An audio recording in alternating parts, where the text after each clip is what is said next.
Alright, welcome back guys. So no sooner had we had the Coldwind Farm rework teasers released, we have now had the developers update for the month. A lot of interesting things coming out of that, so stay tuned.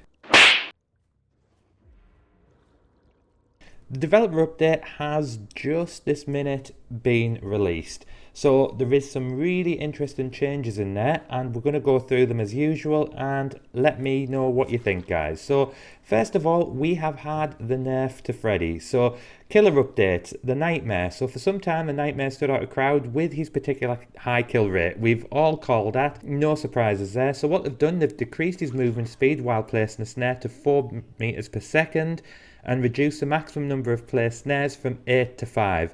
Likewise, the maximum number of dream pellets has been reduced from 10 to 7, so you can't really spam them a lot and you're going to have to be a bit more tactical with them now that you are going to lose speed placing them. A handful of add-ons have also received changes, so add-ons which previously reduced action speeds now make various actions louder. Black Box also has a brand new effect. When an exit gate is opened, it is blocked for sleeping survivors for the next 10 seconds. They've also reworked the alarm clock, so they've also received some tweaks to make their effects clearer and more rewarding. So now when you use an alarm clock, you will now be fully immune to sleep, so including sleep caused by a killer hit for 30 seconds.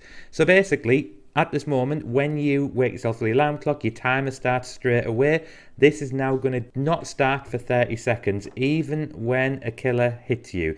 The effect is now shown on the HUD by turning your sleep timer yellow and having it tick down. What they're saying is with these changes, we hope to promote more strategic use of these dream traps rather than place them constantly during the chase, as well as encouraging survivors to seek out and use alarm clocks. What do you think of that, guys? Me, as a Freddie main, quite interesting. I'm not going to say anything until I actually try him out, and more details will be about that, about when he is released. I will go over the other killers now. The Demogorgons. The Demogorgon has, they've wanted to give him more focus in regards to his mobility with his portals, so they've made the following changes. So they've increased the speed while in portal, they've reduced the cooldown after exiting a portal, and they've increased the undetectable length after exiting a portal too. They've also made some changes to some of his add-ons. These are ones that were lesser used. So the Lifeguard Whistle has been changed, so you've got a rusty metal whistle that once ruled the Horton's public pool, so survivors near the activated portals are indicated by the killer instinct. And the other one is the rotten pumpkins. When traversing the upside down, the portal you enter is destroyed. You gain an additional 200 blood points for the traversal. That's just for blood points, there's nothing on there now. Now, next change is for the Huntress. So again, another killer that had already told us they were going to change. Like they've said, they haven't changed anything with the Huntress's base kit. They have done a pass on her add-ons to bring them up to modern standards, and it does include the Eerie Head. Soldier's Putty, that has been changed. So the Huntress moves 4.6 meters per second when she has no hatchets, and the Eerie Head inflicts down upon the victim, cap maximum carried hatchets at 1, regardless of the effects. So what they've done is they've said, yes, we're still going to have it so it inflicts a dying status upon a victim. However, you can only carry 1 because you can't match it up with another add-on to give yourself the 3 or 4 hatchets that they had. Final killer they've changed is the Twins. Now, they've made some small tweaks for the Twins, so they've increased the cooldown after successfully downing a survivable victor from 3 to 5 seconds. Camera control is now immediately restored when taking control of Charlotte. Silence and Cloth increase the undetectable duration at 20 seconds upon taking control of Charlotte, and the Iridescent Pendant have increased the exposed duration to 30 seconds when a survivor crushes an idle victor. Now, they've made some changes to some of the perks, so Small Game now shows a number of remaining totems as tokens on the perk. The detection range decreases by 5 degrees for each totem cleansed. Small Game no longer detects killer traps. Lucky Break now hides scratch marks in addition to blood pools to help you lose the killer. To compensate this, the total duration of this has been reduced to 70, 80 or 90 seconds. Soul Guard, an interesting one. A small change here. Soul Guard now has a cooldown of 30 seconds after activating. Open-handed, so take 2 for open-handed. We've slotted this update back in for the upcoming PTB. Open-handed now has an increased effect 8, 12 or 16 meters, but no longer stacks with itself. This is meant to make the perk more appealing on its own without needing to stack it with other survivors in the match.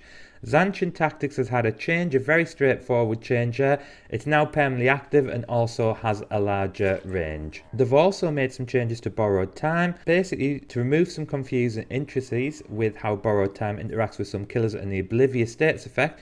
We've removed the terror rages condition from the perk.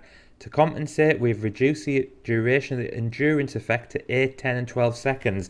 That's quite a big change. So basically you used to be able to, if you Freddy, they'd be oblivious, so borrowed time wouldn't work. If you are the Wraith or any stealth killer, as soon as you go into stealth, borrowed time wouldn't work. So they've took that off there. So they've actually buffed this. They have buffed borrowed time. Object of Obsession. So this PTB is going to feature the newly reworked Object of Obsession. Anytime your aura is revealed to the killer, their aura is revealed to you and you gain a 2, 4 or 6% bonus to healing, repairing, cleansing speed. If you are the obsession, your aura is revealed to the killer for 3 seconds every 30 seconds. So they went on to highlight some of the benefits of this by saying you're going to be able to track the killer, being able to deduce which aura reading perks the killer is using when Object of Obsession activates, being able to attract the killer and then sneak away before they can get there. With these changes, they're hoping to make Object a more fun and interactive perk for both sides. A few balance changes also coming up. They have balanced and made a change to toolboxes, so the chance to receive a skill check while using a toolbox has been increased. This change makes toolbox feel more interactive while they're in use, and it's not totally because the lead designer had a skill check challenge and got unlucky 3 matches in a row. A bit tongue in cheek there. Hatches. So another small tweak, they've decreased the time the hatch remains open after a key is used from 30 seconds to 10. So a little bit of a tweak there to keys and hatches. If the hatch closes naturally, the end game collapse will not start. Please note that this is not the final changes key will be receiving, so they are making it clear that this isn't the much needed and requested buff or nerf to keys that we've been asking for. This is just one of the changes they've brought in. There is a HUD update, so for the next PTB, they've made some changes. The time focus on the visibility of killer powers on the survivor portrait. In this update, they've made improvements to the Doctor's Madness effect, the Nightmare's Dream World effect and Sleep Timer, the Plague's Infection meter, and the Stalk meter and Ghostface mark. Carry on by telling us also that the Struggle update, they're going to obviously introduce that into the PTB. Rather than mashing the buttons, you are going to have skill checks. A bit like how Pyramid in the cage when you're on second stage, having to keep pressing that skill check there. They've also carried on by showing some of the reworks to Coldwind Farm. I'm just going to link the video I put up. I was probably a bit hasty with that video and put it up before reading these full developer notes. I will put that on there to show you.